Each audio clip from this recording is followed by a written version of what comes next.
बदलून संभाजीनगर केल्याबद्दल मुख्यमंत्री आणि उपमुख्यमंत्री यांच्या अभिनंदनाचा ठराव उपमहापौर राजेंद्र जंजाळ यांनी मांडला होता, परंतु याला एमआयएमच्या नगरसेवकांनी विरोध करत सभात्याग केलाय आणि ते बाहेर पडलेत।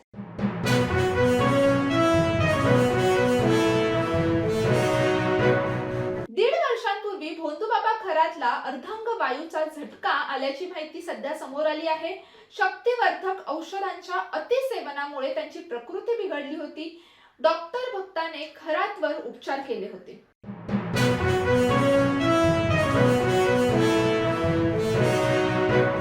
रत्नागिरी दादर रत्नागिरी पॅसेंजर रेल्वे गाडी पुन्हा सुरू करण्याची मागणी जोर धरत आहे। रेल्वे सुरू करण्यासाठी नारायण राणे यांचे रेल्वे मंत्री अश्विनी वैष्णव यांना पत्र त्यांनी दिलेले आहे। दादर पॅसेंजर रेल्वे गाडी कोविड काळात ही बंद झाली होती आणि परत जोर सध्या धरला जात आहे की ही गाडी सुरू करावी।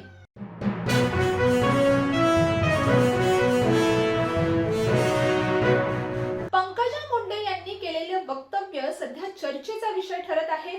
राजकारण संपल्यानंतर हरिभक्त पारायण मार्ग स्वीकारण्याची इच्छा मुंडे यांनी व्यक्त केली आहे। त्यांच्या या वक्तव्यामुळे राजकीय वर्तुळात आणि नागरिकांमध्ये चर्चांना चांगलंच उधाण आलं आहे।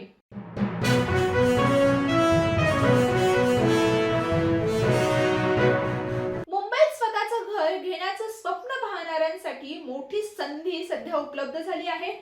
म्हाडा लवकरच सुमारे 2500 घरांसाठी लॉटरी जाहीर करणार आहे। या सोडतीत मुंबईतील विविध भागांमध्ये घरं उपलब्ध होणार असून अनेक जण या लॉटरीची आतुरतेने वाट पाहत आहेत। या लॉटरीमध्ये विक्रोळी, पहाडी गोरेगाव, पवई, जुहू, ताडदेव, बोरिवली आणि पंतनगर या भागांचा समावेश आहे।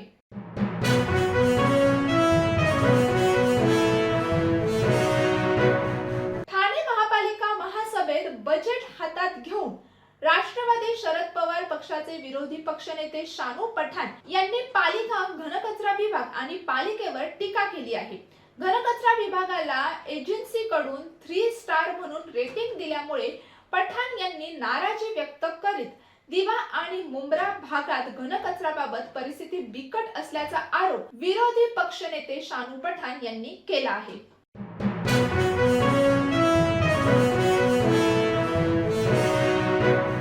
हवामानातील बदलाचा मोठा फटका कोकणातील आंबा आणि काजू उत्पादक शेतकऱ्यांना बसला आहे। त्यामुळे त्यांच्या पिकांचं मोठं नुकसान झालं आहे।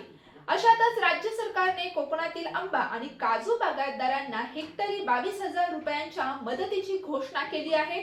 मात्र या घोषणेवरून शिवसेना ठाकरे गटाचे नेते भास्कर जाधव चांगलेच संतापल्याचं पाहायला मिळाले। राज्य शासनाने कोकणातील आंबा काजू बागायतदार आणि शेतकऱ्यांच्या तोंडाला पाने पुसल्याची टीका भास्कर जाधव यांनी केली आहे।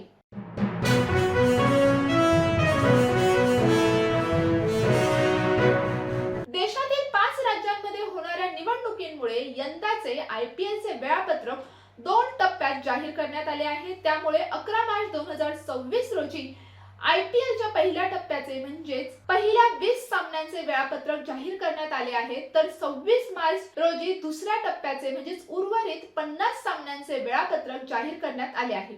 त्यामुळे क्रिकेट रसिकांमध्ये प्रचंड उत्सुकता सध्या निर्माण झाली आहे।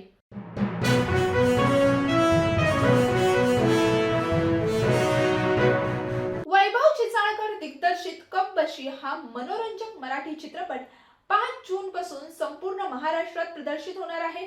सासू सुनेच्या नात्यातील विविध भावनांवर आधारित या चित्रपटात निर्मिती सावंत, पूजा सावंत त्याचबरोबर ऋषी मनोहर यांच्या प्रमुख भूमिका पाहायला मिळणार आहेत।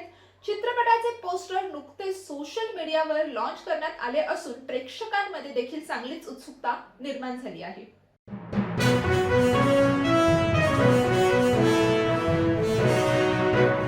अभिनेत्री सोनाली कुलकर्णी सालबर्डी चित्रपटातील मंजुळा गाण्यातून हटके अंदाजात प्रेक्षकांसमोर येणार आहे। फुलवा खामकर यांच्या कोरिओग्राफीमुळे हे गाणं अधिक आकर्षक ठरलं असून 17 एप्रिलला चित्रपट प्रदर्शित होणार आहे। रहस्यमय थरारपट असलेल्या या चित्रपटामुळे प्रेक्षकांमध्ये उत्सुकता चांगलीच वाढली आहे।